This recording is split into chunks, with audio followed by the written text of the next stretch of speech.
Blessings, beloveds. Welcome back. Anastasia, Cosmic Astrologer with you guys. And today I'm going to talk about the Yod aspect pattern again. I'm actually going to talk about the Sun being the apex planet of a Yod. So what is a Yod, first of all? There are many different aspect patterns in the birth chart, and it does take a little while to understand them, to get a handle on them. You have to be quite experienced with your naked eye to be able to even see a Yod. It's not that easy, because sometimes a Yod can be formed where one planet, for instance, is out of sign, what we call out of sign. So a Yod is actually two planets forming a sextile to one another, which is 60 degrees apart, which is two signs apart. So you have two planets at one point of the chart forming this sextile, two zodiac signs apart. And then right at the bottom, we could have one planet or two planets, or three for that matter. But usually it's one planet on the bottom, which is forming what we call a quincunx or inconjunct, which is 150 degrees to get us back to those two planets that are sextiling each other. Now, the quincunx aspect is a challenging aspect because it symbolizes the nature of Virgo and Scorpio, two of the most complex signs of the zodiac. And you often hear the comments made about a quincunx or inconjunct, which is 150 degrees, as being a continual process and need of adjustment. And that is very, very true. And that applies in the Yod as well. So the Yod is made up of two planets sextiling each other and a third planet forming a quincunx, which is 150 degrees. The 150 degrees, which is the quincunx or inconjunct, is the factor in it that acts as a Virgo-Scorpio type of archetype. So, I mean, even if we just think about that for a moment, the archetype of Virgo and Scorpio, well, Virgo is always adjusting itself because it's always seeking to improve itself. So there's a constant adjustment going on, even just for a sun sign Virgo, for instance. And certainly the Scorpio archetype is very much about transforming, transmuting, death and rebirth, right? Going through those processes in life that require one to continuously regenerate, reinvent oneself, transform. So if we just think about that for a moment, you can see why a Yod pattern is a configuration that is very complex within itself and does require a lot of adjustment throughout the life. So if you have a Yod in your chart, first of all, it usually lies dormant for quite some time. And what I mean by that is you're born, you're born into a particular family, culture, country, etc., philosophical orientation, religious orientation, whatever the case may be, and that Yod is essentially lying dormant. It's considered to be a very fated karmic signature in the chart, which has so much to do with the person actually constantly readjusting himself or herself, which fundamentally takes place on an internal level, which is another reason why it appears to lie dormant, as it were. The constant readjustment and reorientation in the person's life is happening quite unconsciously, actually. But what usually happens with a Yod, and I actually have a Yod myself with the Sun as the apex, which is another reason why I chose to speak about it, because I can draw from very personal experience to share with you guys to help you understand why and how it lies dormant, and then how and why it's activated, and what it produced in my life, for instance. And you may be able to draw from my experience that I share with you in a moment. So I'm not going to show my birth chart. Sorry, guys, I just don't feel that I want to do that. So I'm just going to ask you to draw your imagination as I, for example, discuss the Yod in my own chart. My Yod, which has the Sun as the apex, involves Pluto and Neptune, actually. So I have Pluto and Neptune as two planets forming a sextile, and the Sun, it happens to be, for me, the Sun is in the fourth house, which is very interesting because the sun in the fourth house acts very different to what a normal sun should be acting, as it were, because the sun is such a expressive planet and archetype and energy. It's very much to do with our external persona, personality, you know, how we express our being, how we radiate our being. And in the fourth house, a person can be quite private and have a lot of internalized process and things working on alchemical levels, really. And I can certainly vouch for that with my sun in the fourth house. My fourth house is a very important part of my chart because I have a lot of planets in the fourth house. So even though I'm a sun sign Aries, in some ways, yes, I'm a typical Aries, but in a lot of other ways, I'm not. You know, the sun in the fourth takes me into these deeper soul dimensions of where I find most of my bliss or joy and sometimes extreme pain as well.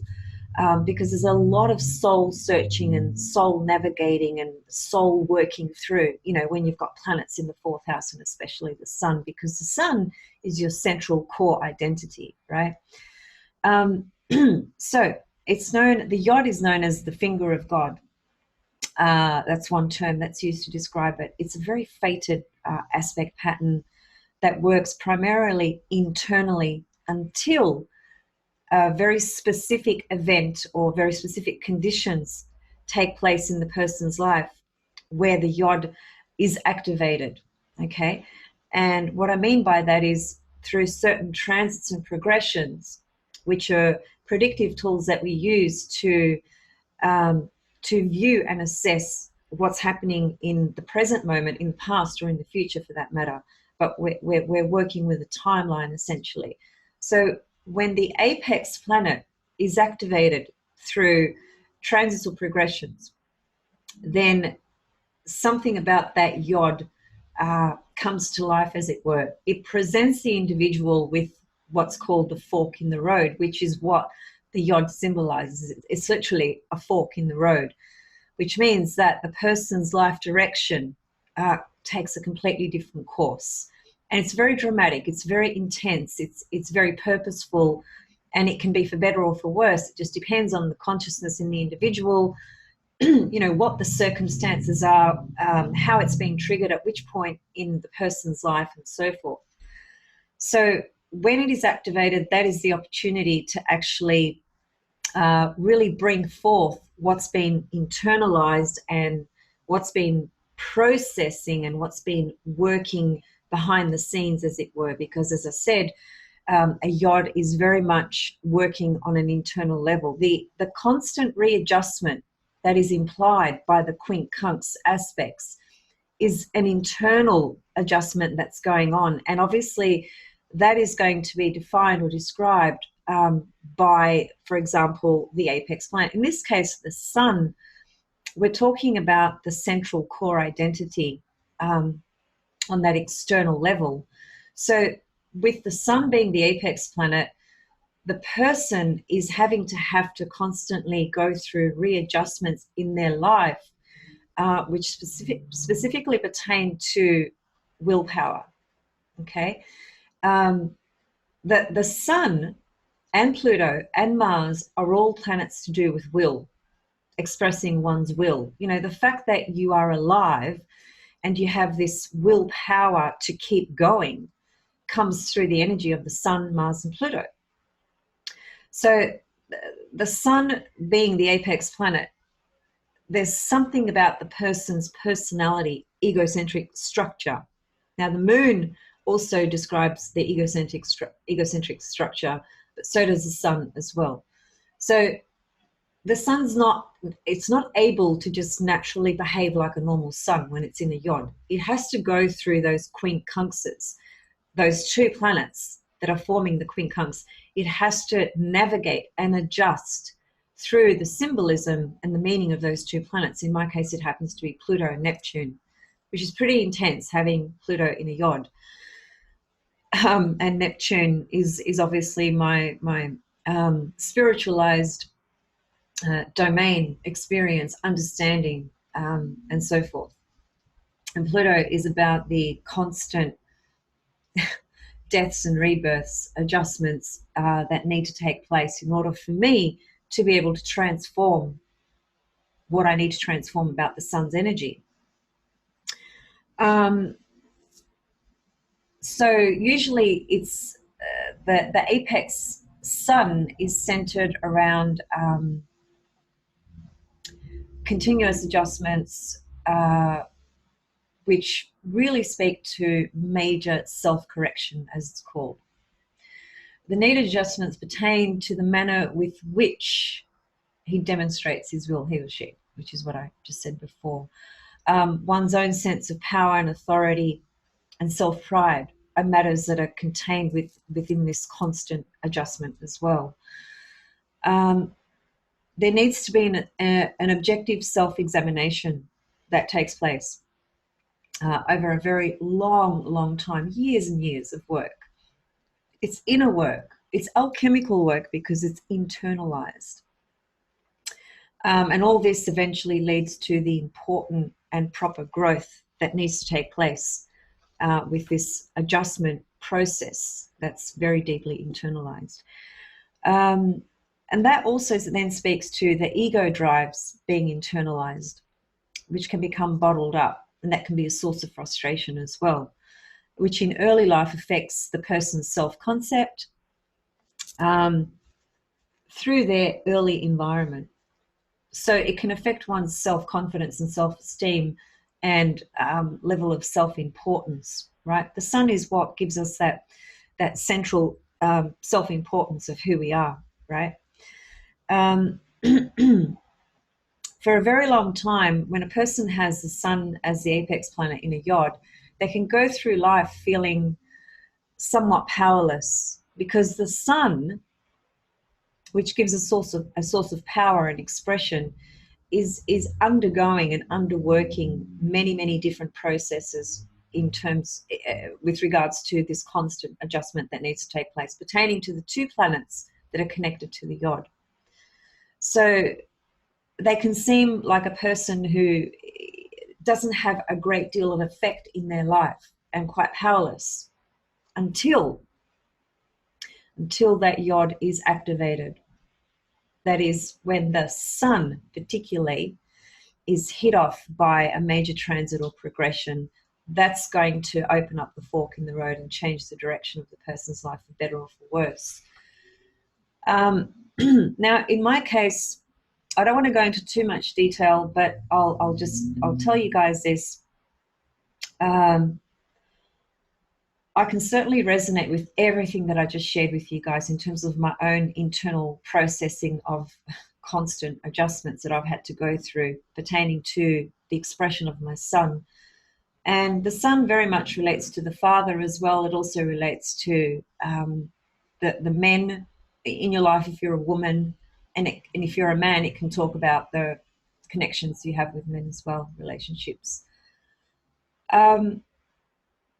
And for me, because the sun is in the fourth house, it is literally my dad, my father.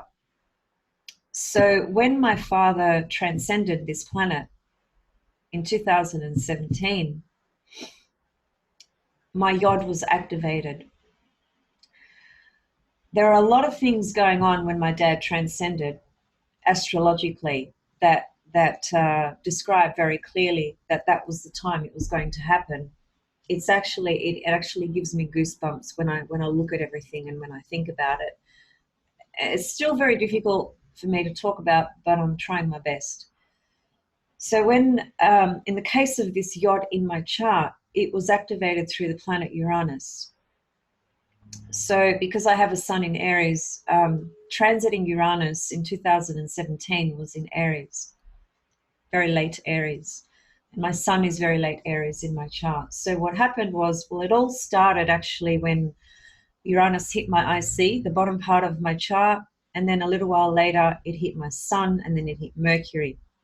So it's had there were other things going on in my chart as well, massive things. But the point is about this yod being activated, which really did bring a fork in the road for me, where my life completely turned around. It literally did a 360-degree spin because of my father's transcendence. It's hard to explain, but trust me when I say to you that my father leaving is the biggest event in my life. It always will be, and it's bittersweet because the having to have to let him go. There's so much pain around that still, but what it did was it placed me in a position where I had a choice. I was either going to curl up into a little ball and not come out of myself, or I was going to redirect this these emotions, these very deep feelings, and channel them into what my life was meant to go towards, which was actually creating this YouTube channel. So I created this YouTube channel initially. I was going to, because I'm a dancer and I do yoga, and I teach meditation, I teach yoga. I was going to do a bit of a health kind of channel and just focus on different elements to do with dance and yoga and meditation and things like that. I didn't really think about it too seriously. I didn't give it much thought, and I just kind of played around with the idea of that.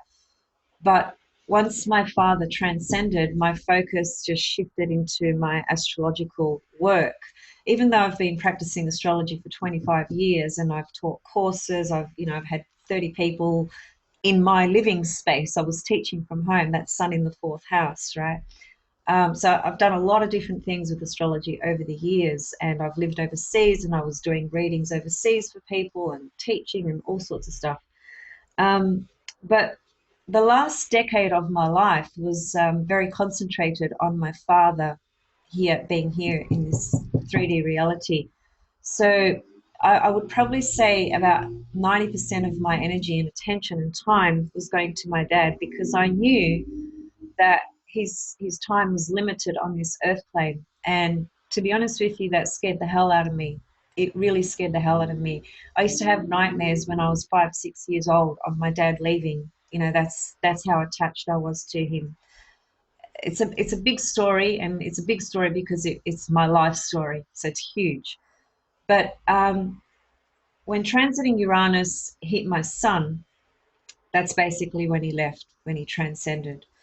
And that opened up, as I said, a fork in the road where the direction of my life had to change. Now, think about what I said. The last 10 years, even though I was working professionally as a therapist, as a counselor, and yes, I was focused in my work, my 85% of my attention was for my dad. Like, I would go to his house, I would cook him dinner, I would go there every other day, I would call him every morning, every night.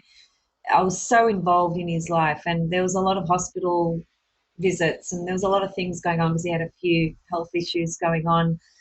So I was just devoted to him, and I was very happy to do that. But when he left, there was this incredible void and space in my life that couldn't be filled by anything. It was so hard to put into words, but I didn't even think about this consciously. I didn't sit down and say to myself, okay, I'm going to channel my energy into my astrological, my craft, my passion that has been with me since I was ever so young. It just happened. It literally just happened. Everything was just pushing me in that direction. I resigned from my professional daytime job, which was working in enslavement, in my opinion. I couldn't bring elements of my Aquarius Uranian nature into those streams, because they are just the streams that operate in the consensus reality. And this is an important point, because Uranus hitting my sun, what was I going to do? First of all, I had to let go of my dad. I also had Pluto squaring the top part of my chart and the bottom part of my chart when all this happened. So there was a few layers of things going on. But Uranus, it woke something up in me. It shook the core, the very core foundation within me, and it literally just poured electricity through my body, and it woke me up. And that's when my energy just went into doing these videos for you guys and sharing my teachings. And I've literally got a million videos in my head, and I'm not exaggerating. It's a time factor for me, you know, to be able to sit down and do this. So I know I've talked quite a bit about myself through this video, but some of you might be able to connect and relate because you may have had, you know, similar experiences, and some of you will just appreciate it either way. So I just want to, just another thing that's really important as well. So if the sun is the apex planet of a yod, then the other thing you need to pay attention to as well is the direct opposite point, which will be sitting in between the two planets sextiling each other. That is also called an activation point. It's a very, very sensitive point. So when you have transits, even on that point, transits or progressions, that too can activate that yod, right? Now, it's an invisible point, if you like. I mean, you could have a midpoint there, you could have a planet there, but let's just say that you don't have a planet there. It's literally the opposition to the sun. So if my sun is at 20 degrees Aries, for instance, then the exact opposite point to that is going to be 20 degrees Libra, which happens to be in my 10th house, right? So this Uranus forming a conjunction to my sun is also triggering that opposition point. The other thing to remember about the configuration in my chart, which is another reason why it relates to my father. A, it's the sun. B, it's in the 4th house. The 4th and 10th houses connect to the parental access. It's the mother and the father. So sometimes by traditional terms, most people would associate or assign the 4th house to the mother because it's Cancer, but it's not necessarily always the case. In my case, for instance, sun in the 4th house pertains to my father and the connection I had with him. And the 10th house, well, could describe my mother, but it just happens to not, really. So that oppositional point of my sun was activated as well because Uranus was forming an opposition to that point. So it's bringing in the whole parental access, my parents, which really was my dad, and my inner life, my internal life, 4th house, my soul life, my family, my father, right? And the 10th house, which is my external self, my life direction, my vocation, my absolute purpose in life, and the direction I need to take and go in. So once that yod was activated, transiting Uranus conjunct my sun, boom, that yod is triggered, it's come to life, it takes a life out of my life, the most important life, and then shifts me into this whole new direction with what I need to do with my life and what I'm truly here to do, which I always knew, and I always knew it was a case of timing. It's literally that the last decade, as I said, I poured, you know, probably 90%, if not more, energy into just spending time with my dad. That's what I wanted to do. So when you have the sun activated in your chart, if the sun is the apex planet in your yod, then expect big things to happen in your life. Just a couple of other points that I'd like to read now to you. Just a paragraph, actually, if I could read it to you. Quincunxes to the sun could generally be ego deflating. The individual is usually struggling inside with his awkward self-consciousness. However, once this yod is fully activated, the individual may undergo a dramatic change in character due to new major conditions that are essential to his primary karmic theme, and that cannot be avoided. Objectives now on the horizon could require his full attention, which is what happened to me. You know, my father leaves and suddenly my whole direction, everything in my life just completely did a whole spin. And as I said, I could have just laid in a dark corner, or I could have gone the other way, which is what I decided to do. And it was my father's wanting as well, because I could feel him talking to me. I could hear him talking to me, and he still is. Right now, even as I'm sitting here, I can feel his presence. Objectives now on the horizon could require full attention, inner strength, and outgoingness. And it took all my strength to be able to sit down and go public with my videos and teach and share personal experiences while I was in the midst of the most intense grief that words will never, ever, ever be able to describe. And I'm still in it, but I've managed to uh, I've managed to put it somewhere where I can function. Okay, so he may even have to mobilize his vital forces on a physical level. He can gravitate towards a new field of experience that permits him to exteriorize himself with confidence and self-assurance. This incarnation could grant him the special ability to recognize his central core of being in a vitally productive, creative fashion. The individual may now have to have the conscious power to transmute the force of his will in an almost alchemical manner. So having the sun as an apex planet is pretty important, really. It's the sun, it's you, it's your core central identity, expression, right? Once embarked on, this new direction could allow him to command many facets of his outer life situations with much success and flair, resulting in favorable recognition from the general environment. His years of inner preparation have helped to fully individualize him. So that's the other point about the sun being the apex planet, because the sun is what facilitates the process of our individualization, actualization. It's the hero's journey, the sun, Leo.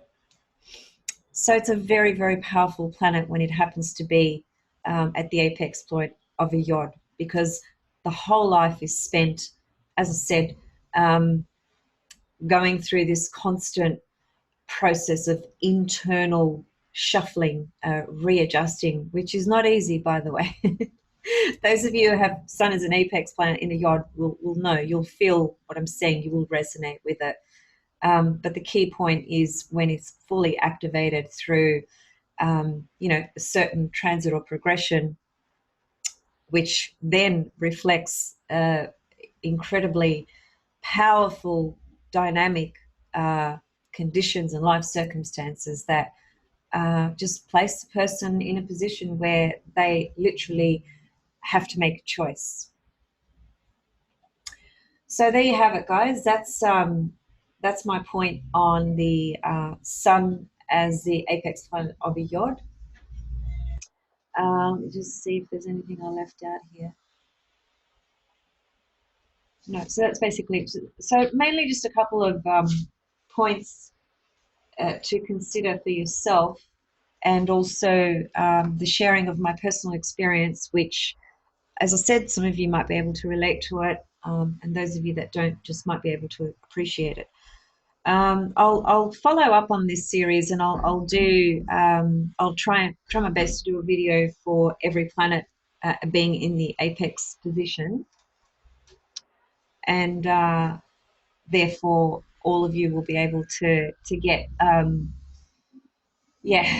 understanding of what the Yod means in your birth chart. Now, just keep in mind that, I've spoken about my Yod as the sun in the 4th, and, the other planets which are in the 9th and very end of the 10th.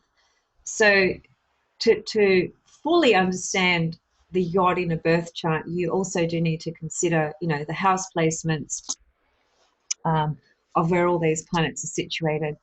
This light's doing my head in a bit. In order to get, more of an understanding of how these forces are being activated and which areas of life they are drawing in that pertain to this sun solar energy, going through these constant internalized adjustments, specifically pertaining to one's will and ego drives and power and things like that. Okay, so I'll be back soon with something else. As I said, I'll try and follow up and do a video for every single planet on the apex point, just to try and meet everybody's needs in terms of understanding. And I'll be back with something else as well shortly. So I hope you're all doing really well. Happy full moon in Aquarius. It's the 15th of August today for me anyway. And yeah, it's a full moon. I have done a video on the Aquarius full moon, so you can check that out if you like. And sending you all much love and blessings, and see you soon.